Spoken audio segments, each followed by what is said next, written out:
For example ఇది మనకు preliminary point of view తీసుకున్నాం. మెయిన్స్ ఓరియంటేషన్లో కూడా చాలా వరకు డైనమిజం పైన ఆధారపడుతుంది.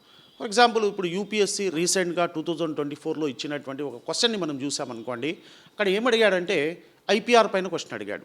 ఐపీఆర్ అంటే ఇంటెలెక్చువల్ ప్రాపర్టీ రైట్స్ అని అంటారు, మేధో సంపత్తి హక్కులు అని అంటారు. What is the present world scenario of intellectual property rights with respect to life materials అని అంటాడు. అంటే లైఫ్ మెటీరియల్స్ సంబంధించినటువంటి జీవ పదార్థాలకు సంబంధించి మేధో సంపత్తి హక్కుల యొక్క ప్రజెంట్ సినారియో ఏముంది అని క్వశ్చన్ అడిగి అక్కడితో ఆగకుండా, although India is in second position to file intellectual patent rights but is having less commercialised patents అని అన్నాడు. అంటే వరల్డ్లో ప్రపంచంలో మనకు ఇండియా సెకండ్ పొజిషన్లో ఉంది మేధో హక్కులను మీన్స్ ఫైల్ చేయడంలో.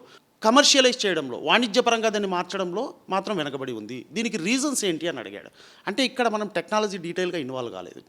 సో ఎన్నో సర్కమ్స్టాన్సెస్ అనేవి ఇన్వాల్వ్ అయినాయి. అంటే ఇలాంటి ఒక టెక్నాలజీని అర్థం చేసుకోవాలంటే దాని రిలేటెడ్గా ఉన్నటువంటి అంశాలపైన కూడా మనకు అవగాహన అనేది ఉండాలి.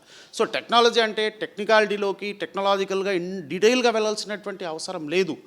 ఇక్కడ మనకు సొసైటల్ అప్లికేషన్స్ ఏమున్నాయి, సొసైటల్గా మనకి ఎలా యూజ్ అవుతుంది టెక్నాలజీ అనేటువంటి వాటిపైన కూడా ఫోకస్ చేయాలి. సో కాబట్టి ఈ ఇంటెలెక్చువల్ ప్రాపర్టీ రైట్లో మనకి ఇక్కడ టెక్నాలజీ అనేది డీటెయిల్గా ఇన్వాల్వ్ కావాలి. ఇన్ఫర్మేటివ్ టెక్నాలజీ అనేది ఉంది. ఇక్కడ ఇన్ఫర్మేషన్ అనేది ఇంపార్టెంట్. ఇక్కడ ఓవరాల్గా ఇంకొకటి మెయిన్స్ అప్రోచ్కి తీసుకున్నాం అనుకోండి. ప్రిలిమినరీ అప్రోచ్ అయితే ఇది బేసిక్ అయింది.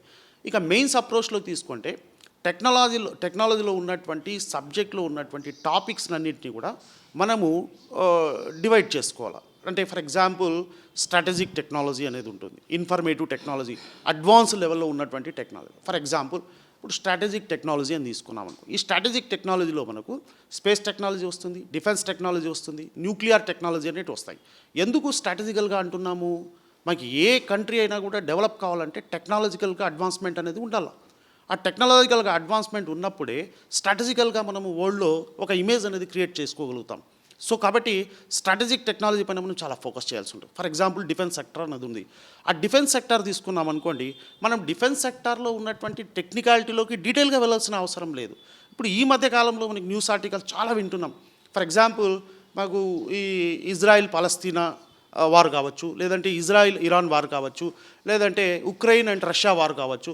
ఈ మధ్యకాలంలో మనకు ఎయిర్ డిఫెన్స్ సిస్టమ్ గురించి ఎక్కువగా న్యూస్లో వస్తుంది. అంటే ఇజ్రాయిల్కి సంబంధించినటువంటి ఒక ఐరన్ డోమ్ అనేది కానీ, లేదంటే రష్యాకు సంబంధించినటువంటి S-400 ఎయిర్ డిఫెన్స్ సిస్టమ్ అనేది ఈ మధ్యకాలంలో దీని గురించి వింటున్నాం.